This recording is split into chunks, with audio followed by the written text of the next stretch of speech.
And this is an excerpt of what I endure now when I'm campaigning, trying to meet with Minnesotans.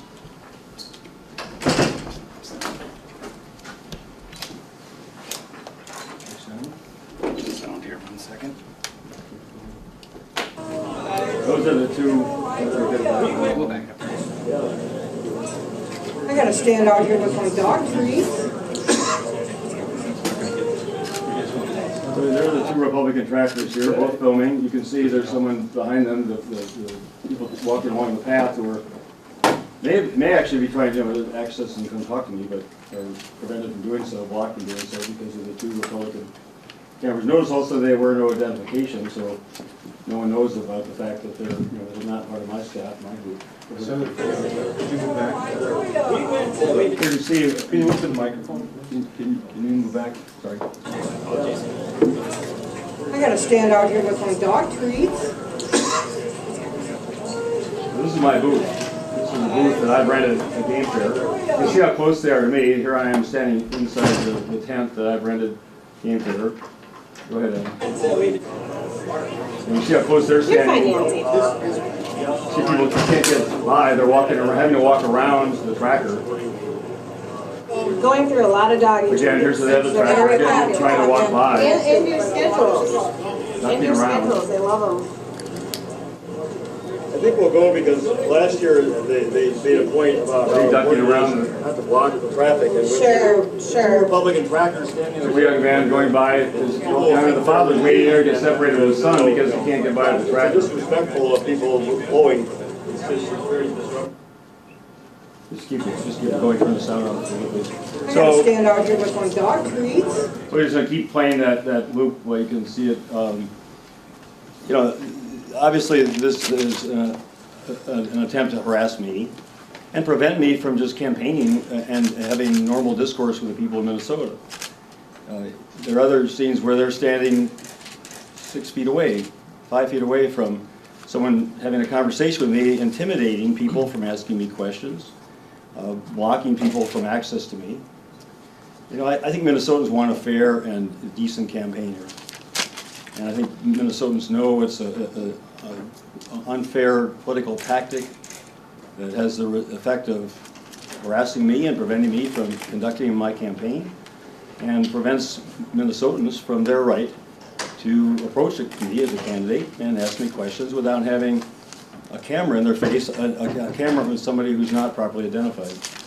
So my campaign is now, at this time, delivering a letter to the chair of the Republican Party and the chair of the Emmer campaign, and my campaign manager, Danny Anderson, will read the contents of that letter.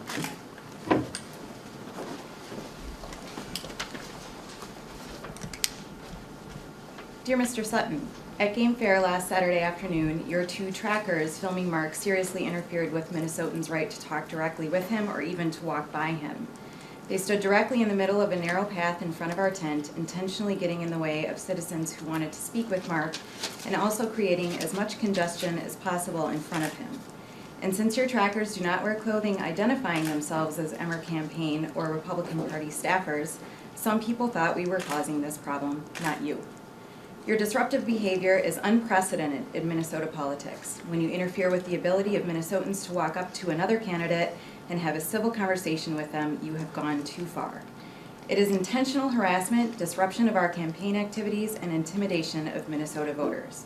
Your tactics are way beneath the standard of decency that campaigns of all political parties have previously honored in our state. Today, I pledge that neither our campaign nor the DFL party will engage in any tracking of your candidate. We will, along with the press, videotape public forums and debates, but we will not trail your candidate's every movement with a camera in his face. I hope you will join me in this pledge. The people of Minnesota deserve an honest and responsible campaign, one we invited you last week to join with us in promising to provide them, and which you rejected. At the least, however, you should provide fellow citizens with a minimum standard of courtesy so they can approach Mark without having to squeeze past your campaign trackers and have a conversation with Mark without your cameras in their faces harassing and intimidating them. If you still insist upon videotaping Mark's every movement with not one but two of your trackers, then you should at least agree to honor basic rules of minimal decency like 1, having your trackers keep a respectful distance from Mark and the citizens speaking with him, so citizens won't feel intimidated and harassed by you. 2, having your trackers stand where they do not cause congestion around Mark. And 3, having your trackers wear a t-shirt, a hat, a button, or something that clearly identifies them as staff of the Republican Party or the Emmer campaign to voters when they are intentionally causing these disruptions. Sincerely, Dana Anderson, Campaign Manager. Yeah. I have copies. I had to respond to questions. Senator Dayton, yesterday I had actually arranged an interview at that moment with you with Senator Katie. And this is why you weren't there. When I got to your booth, you had already gone. So you'd left because of this reason? I did. I think if, for the sound back on, well, you can have a copy of this. I said at that time I had to leave because we were blocking traffic, and people didn't understand that it was the Republican Party that was causing that disruption and congestion. It made it impossible for me to conduct normal campaign activities. Senator, did you ask these trackers to move back? I don't interact with the trackers. I don't. Did anybody from your staff ask them to move? No, because again, I think part of their desire, intention is to cause an altercation. I've been tracked now for over a year. Usually, up until before I went to the primary, by one tracker at a time.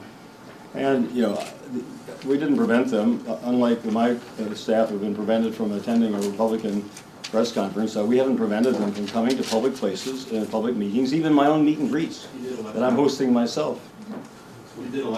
Can you wait for a minute, guys? Let's just wait so we can ask these questions. Senator, Let me finish responding to this one, please. And previously, they were standing at least a minimally respectful distance filming the events.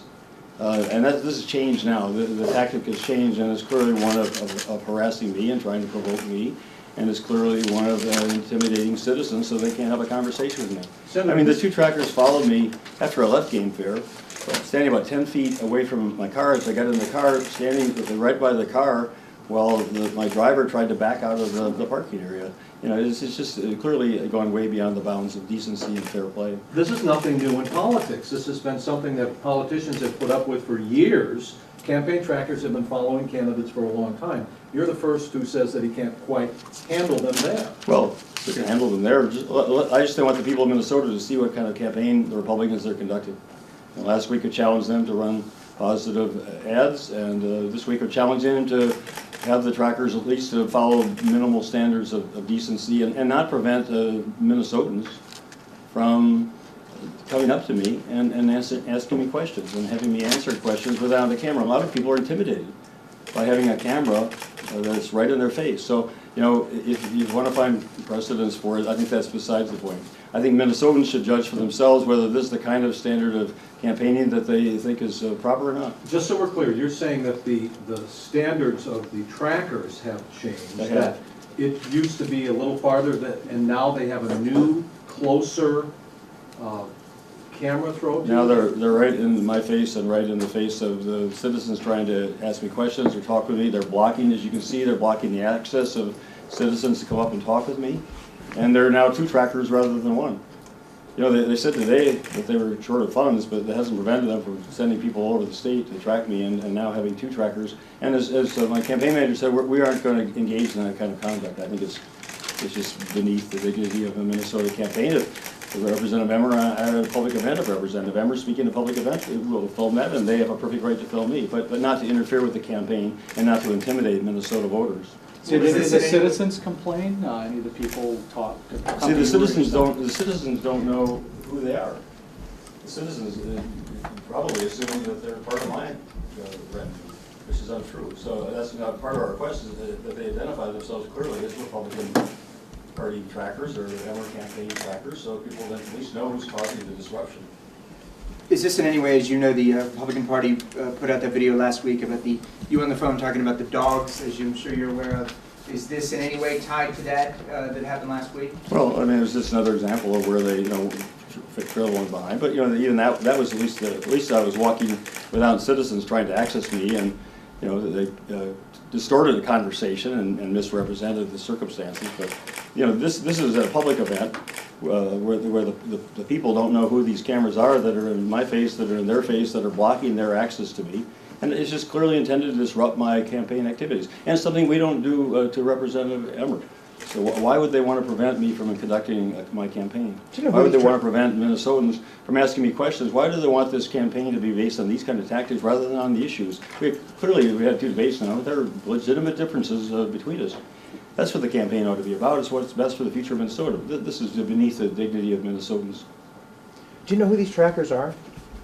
I don't know the They're right here, name, no. right behind you. Has Chairman Melendez agreed to pull a DFL tracker off Tom Young? I have not talked to them about it, but I will ask them to do so this afternoon. And again, to my knowledge, they're not following Representative Emmer's every step in activity. I will ask them to They cease have from been doing so. following him at his public appearances. Well, if they go, but again, I don't know, 80 or so of my public appearances have been taped. I don't object to that. I've allowed them to come to every event, Perkins, various coffee shops around the state, senior centers everywhere they've gone. I have not objected to their being there, except perhaps I believe last Tuesday night, which was at our campaign headquarters. But, you know, I will ask the chairman to cease from this point forward, but it's totally different order of activity from what this has become. Senator, are you worried about them tracking the content of your conversations or just their presence? They can pick up the content, as the one last week showed. You know, I was in the Attorney General's office in the reception room, and the tracker was outside in the hallway between the governor's office and they can pick up what's being said. Anything I say in a public setting is on the public record. But I would expect them to stand a respectful distance away, and I would expect them to identify themselves as Republican campaign staff, so people know what's going on. And I would expect them to maintain a distance and not, harass Minnesotans or intimidate Minnesotans from coming up to me and talking to me and asking their questions. Trackers from both parties are looking for gotcha moments of politicians. Is that what you're worried about? I'm not worried about anything as far as I'm concerned. I'm used to this. I mean, as I said, they've been tracking me for over a year. And we've invited them in and offered to serve them coffee and cookies at our meet and greets. And then they've been standing in corners and filming the events and keeping a respectful distance and not interfering with the event itself. And there used to be one of them, now there are two. And now they're standing, as you can see, so close in my face that people are prevented physically from coming up to me, intimidated from coming up to me, and we're prevented from conducting normal campaign activities. Would you have a different take on this if there was some sort of identification or there was a certain boundary or a certain number of feet that they would have to stand, that sort of thing, or is this a all or nothing sort of request? Oh yeah, I mean, you'll have to ask them what their intentions are, but I think it's proper for campaign staffers who are in the midst. I mean, you all wear identification. You know, you're not hiding the fact that you're members of the press. I mean, people would normal citizens don't understand that this kind of activity goes on. It may be commonplace for you, but a citizen who sees cameras standing in their way as they're trying to walk by me at game fair would naturally assume that those are my staff filming me and blocking their right of way along the pathway, or blocking their access to me.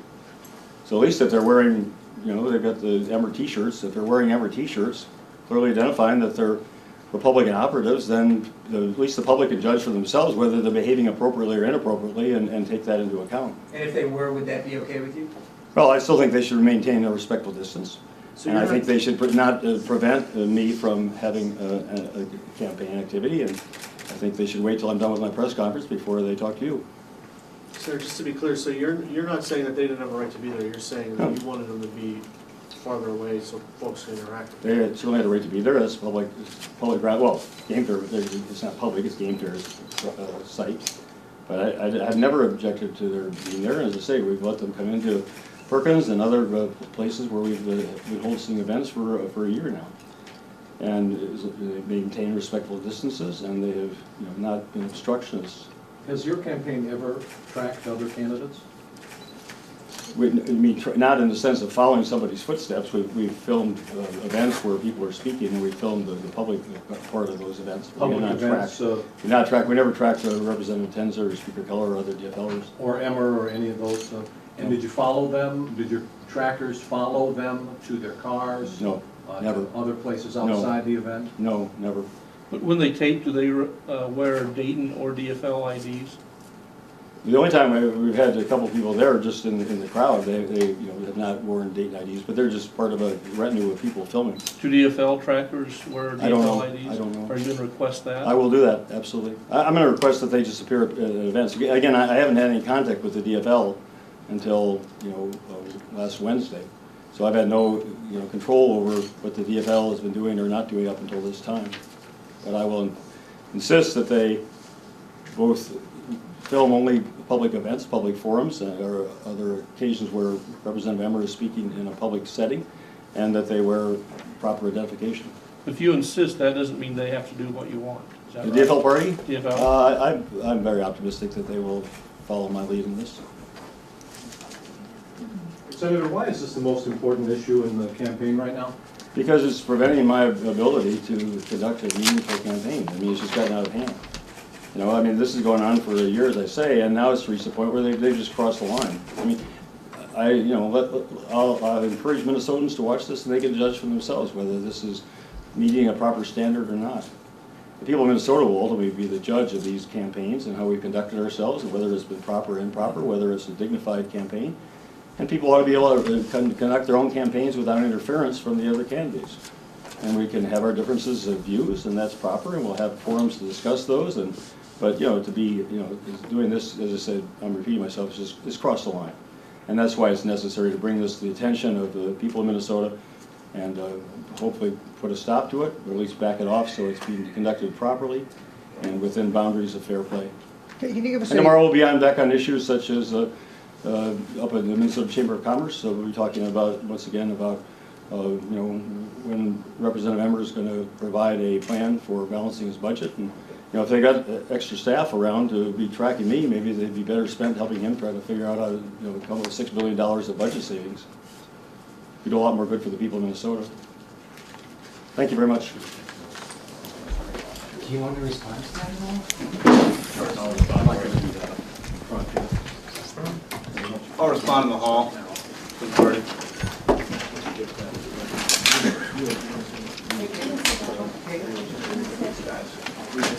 Video will be available also. Go ahead, Pat.